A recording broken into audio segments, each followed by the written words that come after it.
Hello everyone, this is Rabbitearsblog, and welcome to my top comic books of the week. This week I have more comics that I would love to share with everyone, and here are my top 4 comics of this week. Comic book pick number 1, Batman the Killing Joke. Written by Alan Moore, artwork by Brian Boland, published by DC Comics, era 1980s. Now, when I first heard about this story, I was interested in seeing how this story would turn out since I have been reading many Batman comics at this time. Man, was I blown away by this story. Batman the Killing Joke was basically about the Joker's breaking out of Arkham Asylum, and Batman has to go after the Joker to stop him. Unfortunately, the Joker ends up going to Commissioner Gordon's house and ends up shooting Barbara Gordon in the spine, which paralyzes her, and then kidnaps Commissioner Gordon himself. Now Batman has to rescue Commissioner Gordon from the clutches of the Joker. I will admit that this story was truly shocking, disturbing, and memorable to me because of the fact that you wouldn't think that you would see all this disturbing content in a Batman comic.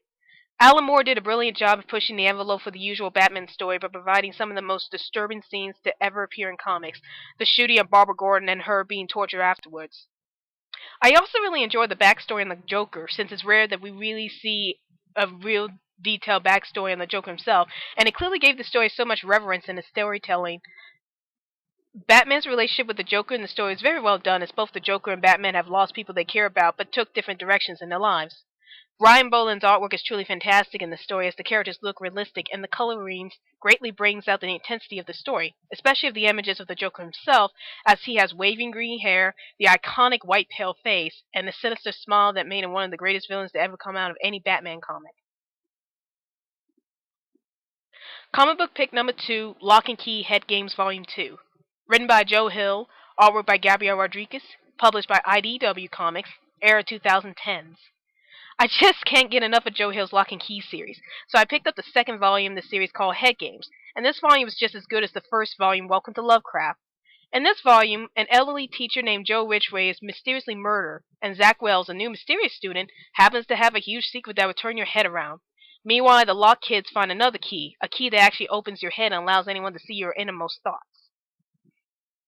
This volume is just as good as the first volume, and what I loved so much about this volume was the fact that we get to learn more about Zach Wells' secret identity. I'm not telling because I want you to see for yourself. And it was interesting hearing more about Zach's backstory as it added more to his character rather than make him the typical villain you would see in any story that has the usual good versus evil plotline.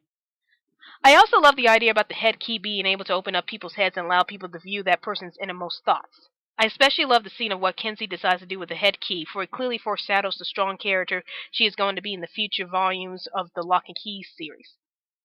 Gabriel Rodriguez's artwork is always brilliant to see as the world surrounding these characters look dark, and I love the way that Gabriel Rodriguez made the murder scenes come so alive, as there were images of blood splatter among the murder corpse. Comic book pick number 3, Astonishing X-Men Dangerous Volume 2. Written by Joss Whedon, artwork by John Cassaday, published by Marvel Comics, era 2000s. After reading Gifted, I just had to read the next book in Joss Whedon's legendary run of Astonishing X-Men Dangerous. In this volume, after the X-Men discover that Colossus is still alive after the legacy virus supposedly killed him, they continue on trying to perform heroic deeds for the public, only to be ignored. Suddenly, however, the Institute is under attack by a mysterious force that happened after one of the students is killed in the Institute, and the X-Men must fight this evil force before it hurts any more students. Now, normally I wouldn't recommend a comic that I gave a 4-star rating to, since I did have some problems with this issue, which I will get into a little later. But I felt that this volume was still pretty impressive, and was worth mentioning to anyone interested in checking out Joss Whedon's run on Astonishing X-Men. I love the way that Joss Whedon brought in an eerie tone to this volume, as we have to deal with a dead body that is reanimated in a frightening way. And I also love the interactions between the characters, especially between Kitty and Colossus as they try to catch up on their romance after Colossus' death. John Cassaday's artwork is, as usual, brilliantly done, as the colorings complement the artwork and the situations very well, and I love how realistic the characters look like, such as Colossus' steel form gleaming in the sunlight. The only problem I had with this volume is that some of the artwork in this book, mainly involving monsters, made my skin crawl a bit. And also, I was a bit thrown off about how far this volume steered away from the first volume Gifted, as the first volume was about the mutant cure, while this volume was about the X-Men fighting the Danger Ring. I wanted to know more about how the mutant cure affected everyone, and how it would evolve the X-Men in the future. Comic book pick number 4, The Sandman, Preludes, and Nocturnes Volume 1.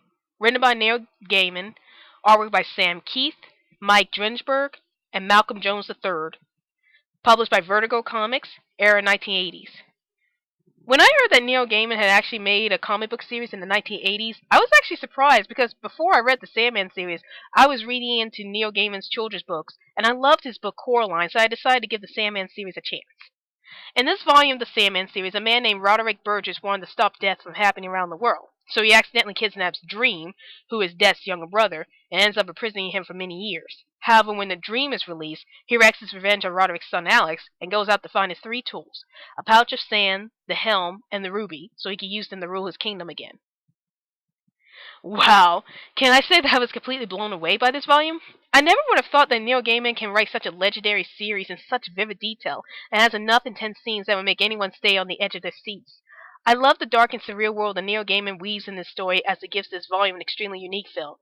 And since I am a huge fan of dark and gritty comics, this particular volume was right up my alley, as there are many dark characters in this volume, including Dream, that really interested me. One of the best things I love about the Sandman series is that there are many different artists involved in each volume, and Sam Keith, Mike Drenchberg, and Malcolm Jones III all make a great effort in this volume. Each artist brought a surrealistic feel to the story, as they all have images of demons and mystical beings that clutter the page. I also love the fact that each artwork seems to be a retro style that showed up in many comics in the 80s, which really makes me feel so nostalgic. Well, that's my top comic books of the week. I would highly recommend these comics to both new and old time fans of comic books. And if you are a new comic book fan, or if you want to find a comic book that is great for reading, then feel free to check out my top comic book videos in the near future for more comic books to choose from. Also, since these are just the short reviews on the comics I have picked out for each week, if you want me to do a more detailed review on these comics, then feel free to comment below and I'll see what I can do about it. This is Rabbitearsblog, and I'll see you later.